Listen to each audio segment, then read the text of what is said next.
What's up, everybody? It's your girl Q1, and I am back with another episode of Reasonable Doubt Season 3, Episode 5, Threat. Before I start, make sure y'all like, comment, subscribe to the channel, click the notification bell button so you can be updated on every video I drop. Make sure y'all like the videos so I can stay in the algorithm, alright, y'all. So the episode starts. We outside of the courthouse. There are protesters that are siding with Ozzy because they are fans, and y'all know that's a lot that's been happening. Not shout out to Puff Daddy and R. Kelly, but you have people who are protesting because they are fans, and then you have people that are out there supporting the victim. And so this is day one of Ozzy's trial. So as Ozzy's sitting there while Jax and Chad, I think his name was Chad, y'all. Ooh. Anyway, the prosecutor was having their open statements. He started to flash back the night of the murder.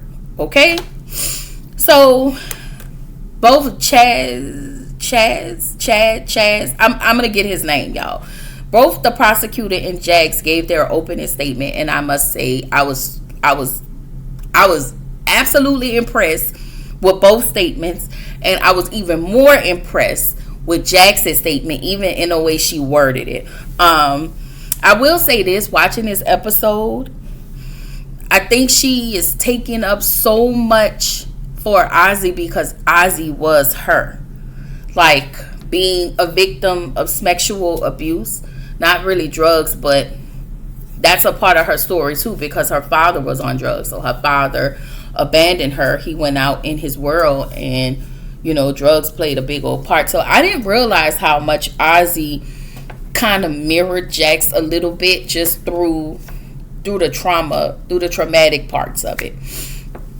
Anyway, we back at the house with Jax Daniel, Ozzy, and Kristen, and she lets him know, hey, we have to figure out how to prove you being home, the night of the murder. And so they get his password. They don't want to get his passwords, like whether he was watching TV or online, to kind of, match that with the time of the murder, the time of the murder, and you can actually see like what was happening, because we know that he didn't drive his car because he was high. Anyway, Jax asked Daniel and Kristen to go get all of the information that we need to prove Ozzy's innocence, right? And so she have a sidebar with Ozzy, Jax does. And she asks him, she tells him, hey, you need to talk to your parents about the abuse that you had endured with Monica. And so he was like, well, who told you? She said, nobody. And you literally just confirmed my suspicions. So Jax asked, listen, how can you even stomach being around this woman? And I felt like in that moment, that was Jax, like, that was her. I felt like that was her talking to Paul. I don't think it was a projection or deflecting or anything like that. I think she just saw herself in Ozzy in that moment.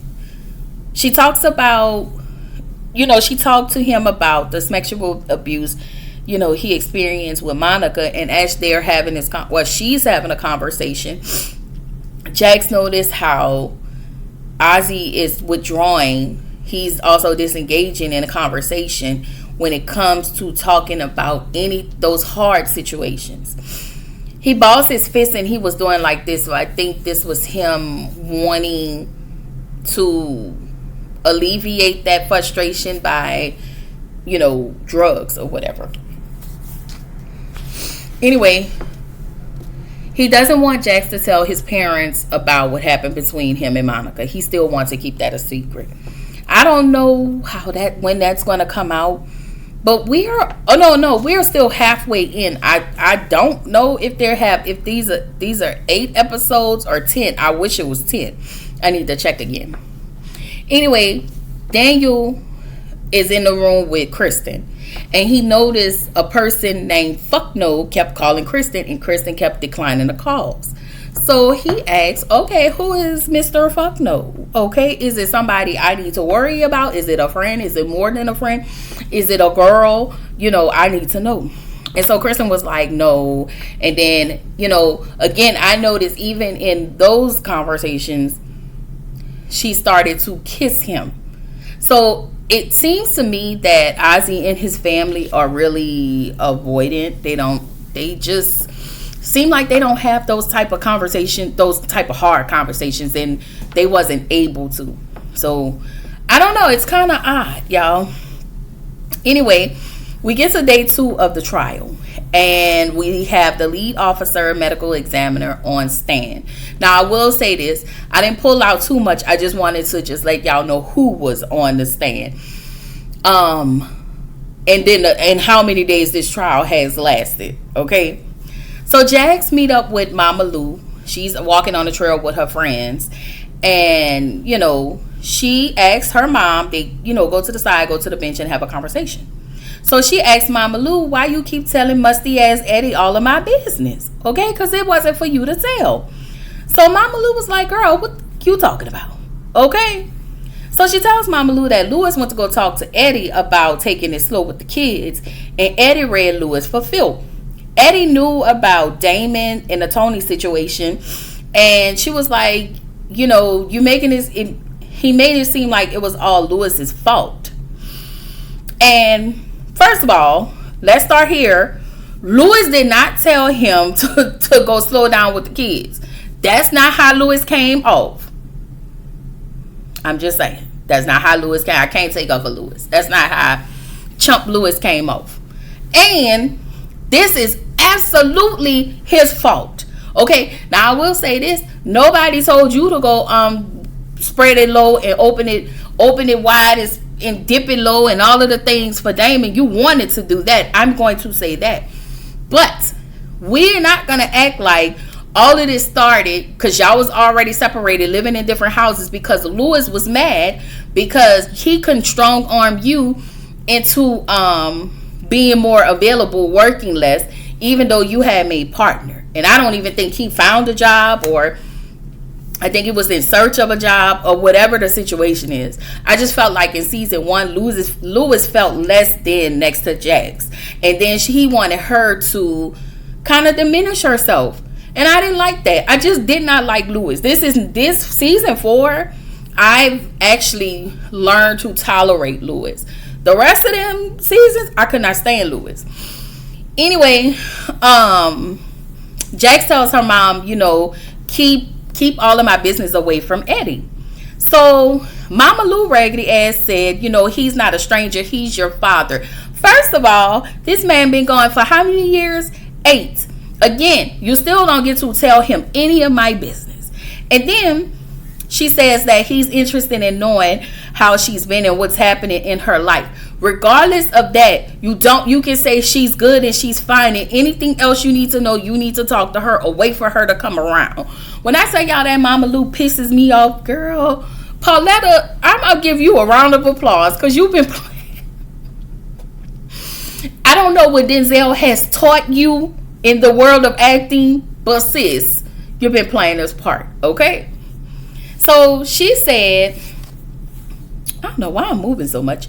She said he wants to know everything, and it's good to share this information with it is good to have someone to share this information with, since I can't talk to anybody else about it.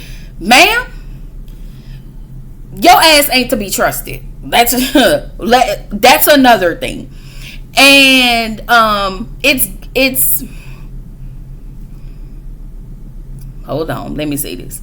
She is not to be trusted. And what did she do? She took Jack's information and shared it with someone when you, in fact, was supposed to have this shit, and you were supposed to keep this lady information in confidence.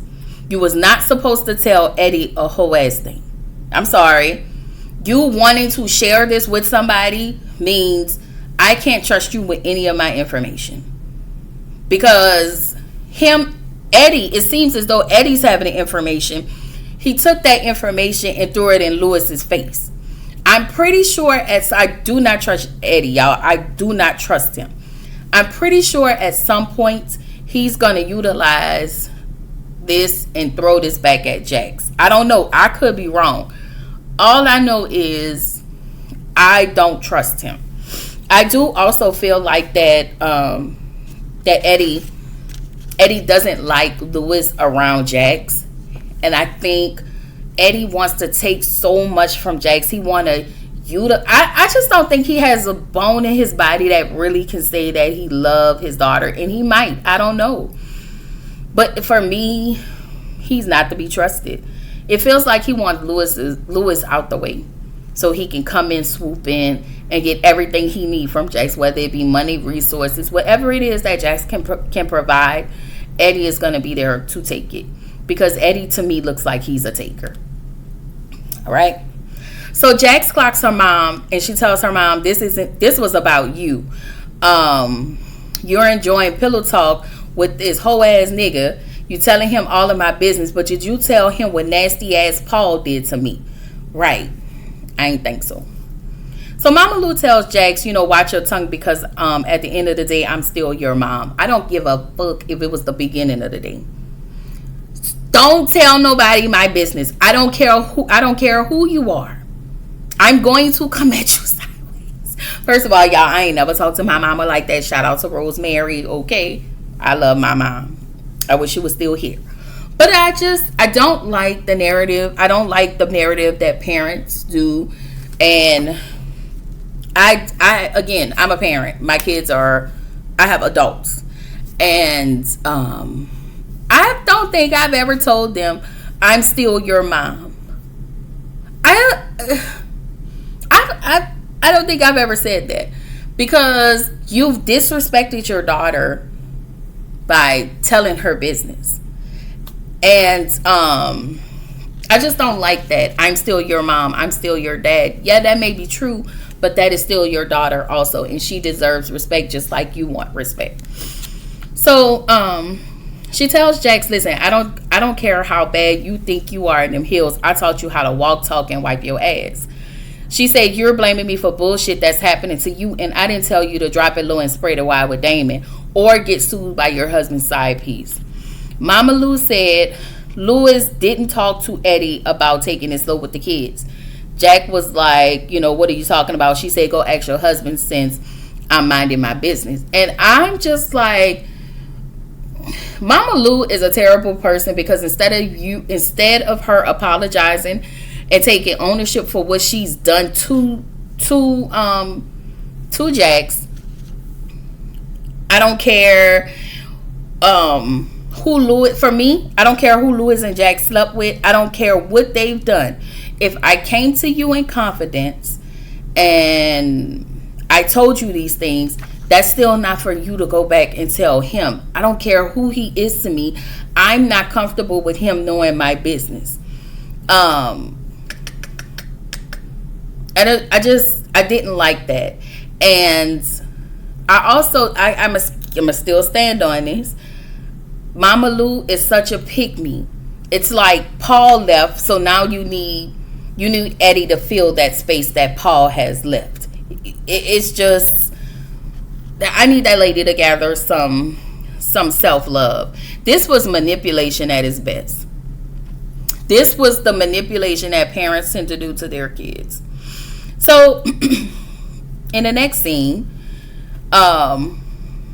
Mr. Fuckno, aka Alex, is calling Kristen, and he also stopped by because he wanted to talk about the night of the schmurder. So now I'm looking like, well, girl, did you do it? And they covering it up, and it was like, I got questions. I have questions. So Alex tell Kristen, since the trial reporters, and Alex is a hating ass, co-starring ass, vengeful ass, snake ass person. You have to watch, okay? Like, he's one of those people, I'm happy for you, but because you're doing better than me, low key, I want you to fall on your ass, and I'm not happy for you. So when Mad Day come, I'm back here with all your tea and all your information. Like, that's Alex. So Alex told Kristen, since the trial, the reporter's been snooping around. Business has been booming. Meaning I want to say maybe his drug business, because he's the drug dealer to them.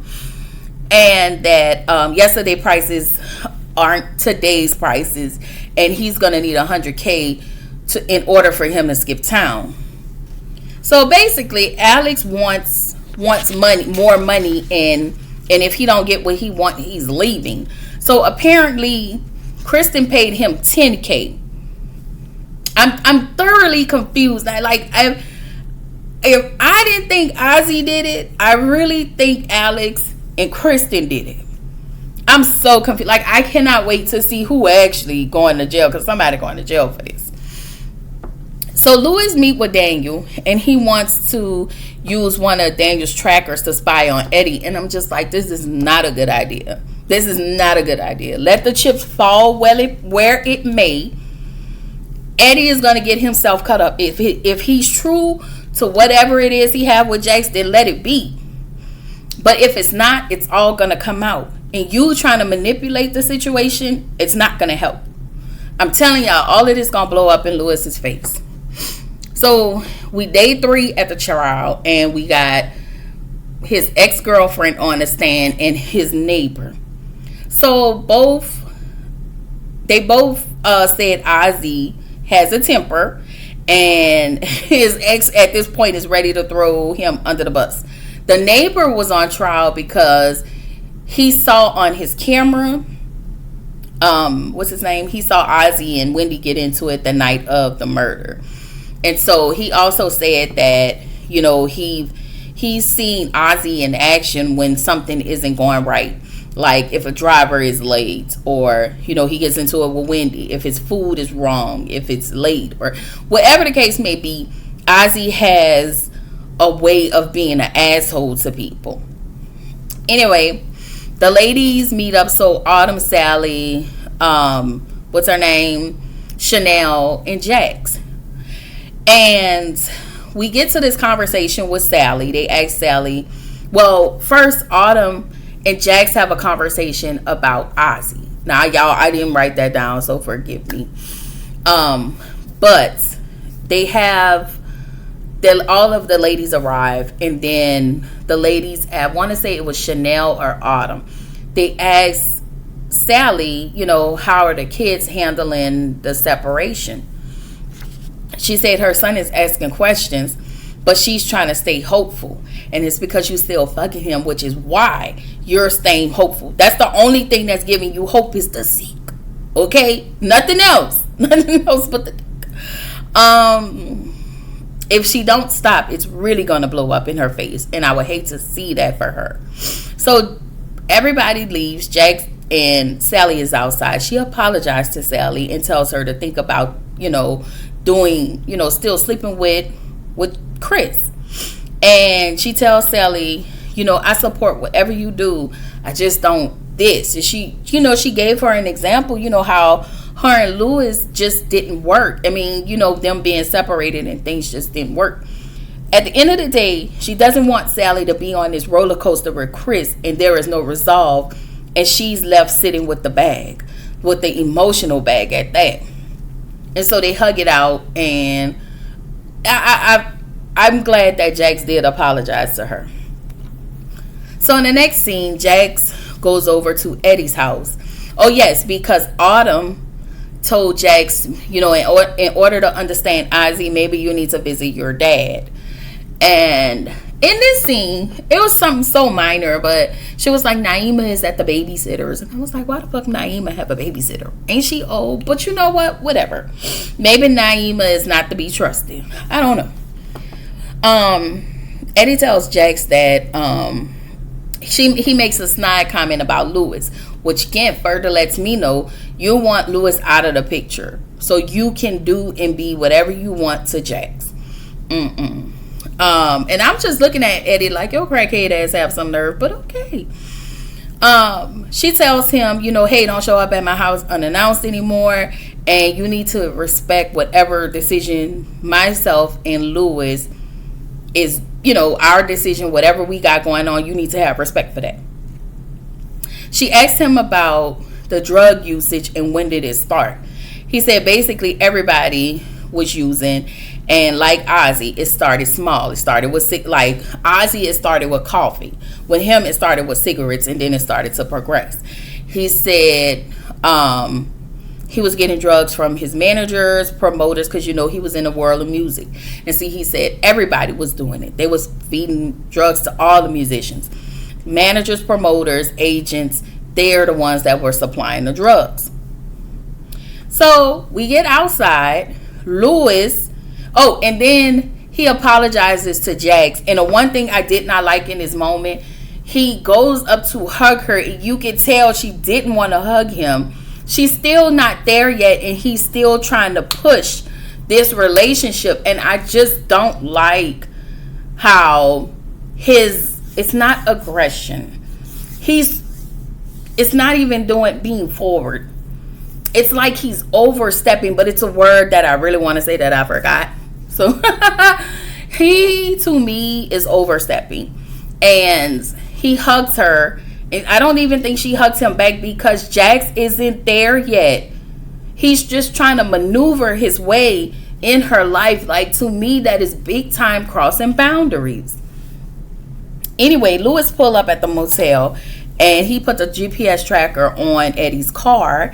And he see Jax coming out the door, so he hurry up and hide. And I'm surprised Jax didn't see his car. But anyway, Alex goes to visit Chad, the prosecutor. It is Chad.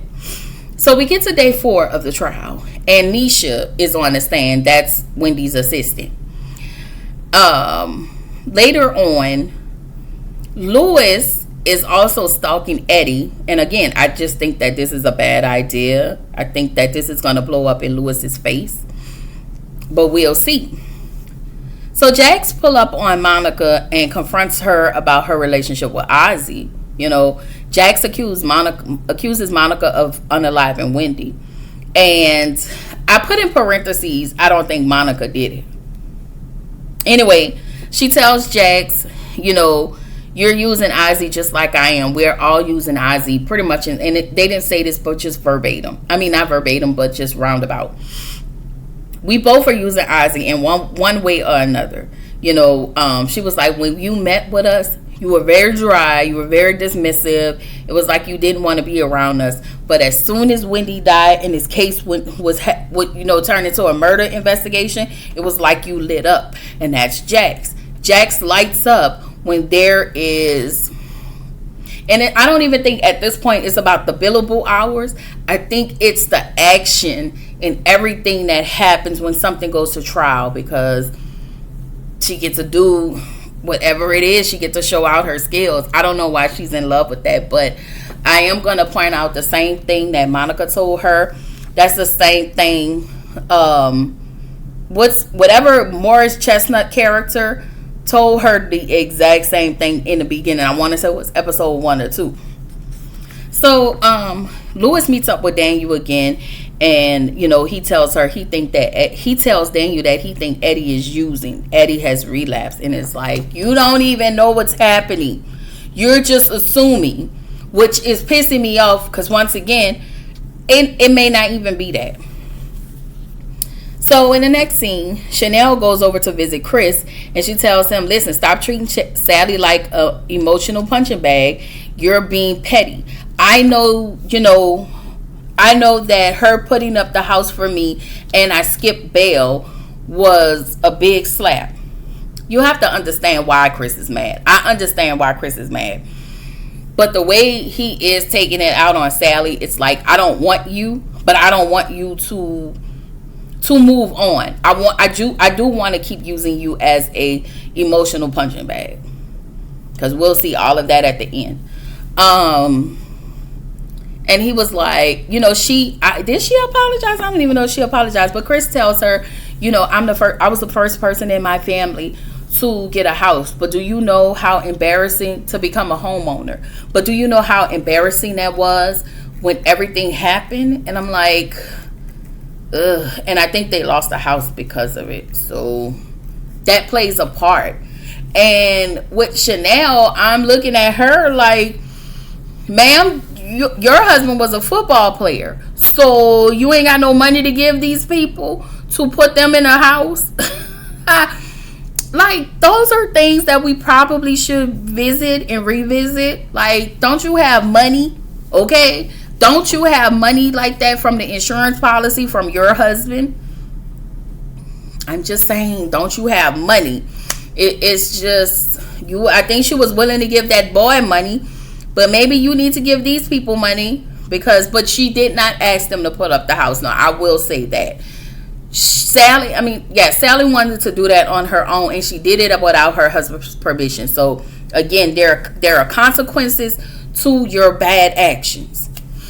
Anyway, she tells Chris stop playing with Sally, and she left.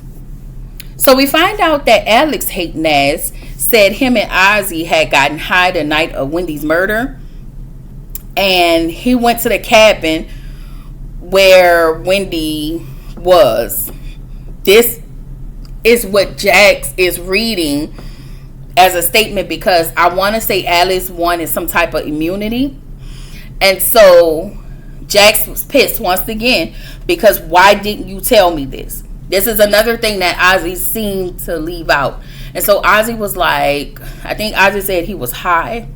I don't know how high Ozzy was, but I don't know. I'm sorry, I would have whooped Ozzy's ass, because he is taking this lady through a roller coaster, I tell you.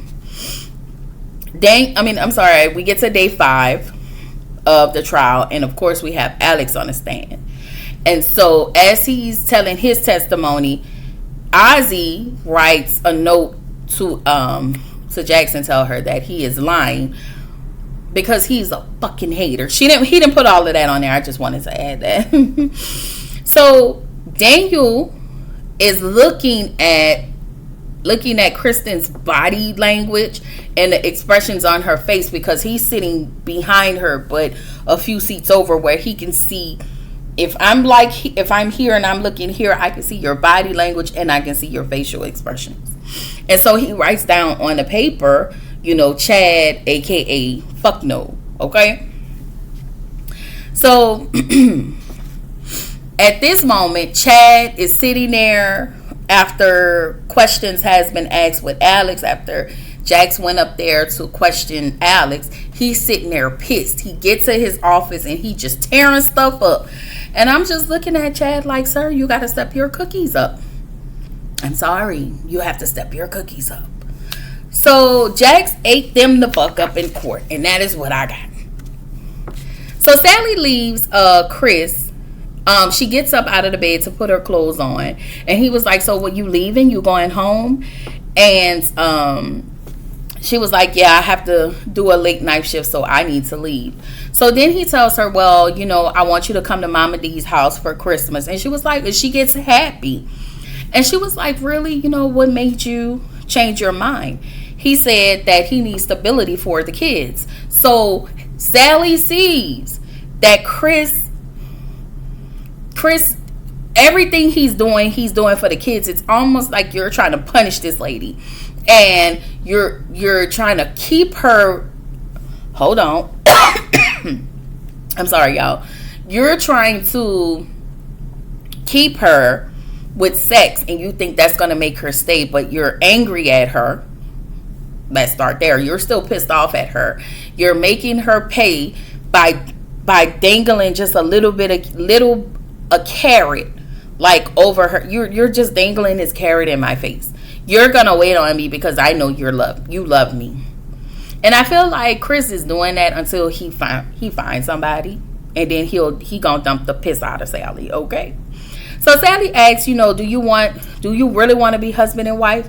He said he wants them to be there for the kids while they figure it out. Meaning, I want us to be a strong front in front of everybody for the kids, and us figuring it out. I want to keep fucking on you because that's all I can get from you. That's all I want from you until I figure some shit out. So Sally goes into her purse and give him some signed divorce papers, and he said, you don't have to figure it out no more. Period. So he's mad And he mad at her because she gave him them damn divorce papers. And she said, listen, my lawyer will be in touch. I wasn't mad at that. Was Sally wrong to put up that damn house and for Chanel raggedy ass? Yes, she was absolutely wrong. Without even after he told her no, he specifically told her no, and she still put that house up as collateral so they can post bail for Chanel. No. But Chris was wanting to keep Sally on the string, keep sleeping with her and feeding her bullshit until he probably found somebody else. Sir, if you wanted to make it right, you would have made it right. But then you had the audacity, as your black ass did, to get mad at this lady because she wanted to. She gave you them divorce papers. Fuck you. Okay. Anyway, Kristen goes over to Daniel's house, and Daniel was asking her questions about Alex and everything that happened, and she don't want to talk. She just wants some Zeke, okay? And Daniel have her eyes rolling in the back of her head. Daniel's phone is ringing. It is Jax. She leave him a voicemail, to look into Monica's alibi, but baby, he is busy, okay? In the night, and she wants him to look into Monica's alibi the night of Wendy's unaliving. Jax thinks that Monica did it, and Ozzy called Monica and asking her, do you believe how Alex lied on me? Monica mind is somewhere else because he's like, Monica, is you listening? And she is outside burning some bloody clothes, and I'm like, okay. He asked Monica, what are you doing? She said, protecting you. And this is where the episode ended. So Monica did do it. Wow. I'm still struggling. I don't know if it was that sister or Monica, or Alex. But it looks like Monica did it. Like, it looked like it was Kristen and Alex. But we need to figure out, why did she give him money? Like, why did she give him $10,000? Like, I don't know. And I don't know. But we need to figure that out. This was a good episode. Yes, this was a good episode, y'all. And I don't know. That's all I got. That is all I got. And I will come back to y'all with Bell Collective. So I will see y'all in the next one. Bye.